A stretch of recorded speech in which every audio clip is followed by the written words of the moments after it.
Lok Sabha and Rajya Sabha का exclusive powers and inclusive powers के बारे में यूपीएससी में कितनी बार क्वेश्चन आ चुका है ये आप देखिए।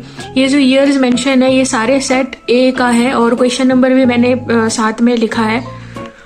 इतने सारे क्वेश्चंस आए हुए हैं, कितना इम्पोर्टेंट है ये। लोकसभा एंड राज्यसभा का इक्वल पावर यानी ऐसे कुछ आइटम्स है जहाँ पे लोकसभा और राज्यसभा मिलके काम करते हैं या साथ काम करना पड़ता है उनको, जैसे कि ordinary bill, constitution amendment bill, finance bill 2।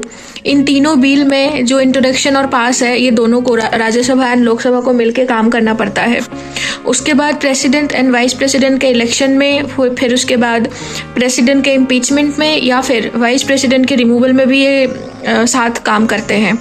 उसके बाद जो लोकसभा एंड राज्यसभा रिकमेंड कर सकते हैं रिमूवल के लिए इलेक्शन कमीशन, फिर कैग, उसके बाद chief justice of high court and supreme court. फिर इमरजेंसी के टाइम पे ये इमरजेंसी इशू कर सकते हैं साथ में या फिर इसको अप्रूव कर सकते हैं साथ में, 3 टाइप्स ऑफ इमरजेंसी के टाइम में। और उसके बाद जो एनुअल रिपोर्ट है फाइनेंस कमीशन, कैग और यूपीएससी का, तो ये सारे रिपोर्ट्स जो है इनका भी कंसिडरेशन करते हैं दोनों मिलके, लोकसभा एंड राज्यसभा। लोकसभा के एक्सक्लूसिव पावर्स या स्पेशल पावर्स जिसे कहा जाता है वो क्या क्या है। No confidence motion, adjournment motion और कट मोशन सिर्फ और सिर्फ लोकसभा ही यूज कर सकते हैं।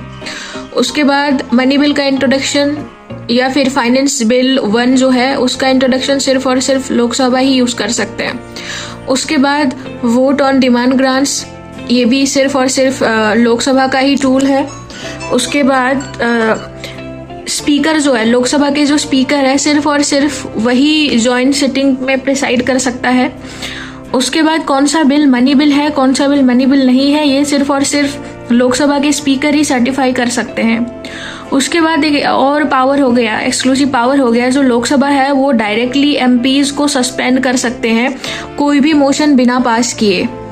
राज्यसभा के कुछ स्पेशल पावर्स है यानी एक्सक्लूसिव पावर, जैसे कि राज्यसभा जो है वो स्टेट लिस्ट पे लॉ बना सकते हैं, ऑल इंडिया सर्विस पे बना सकते हैं, क्रिएट कर सकते हैं ऑल इंडिया सर्विस।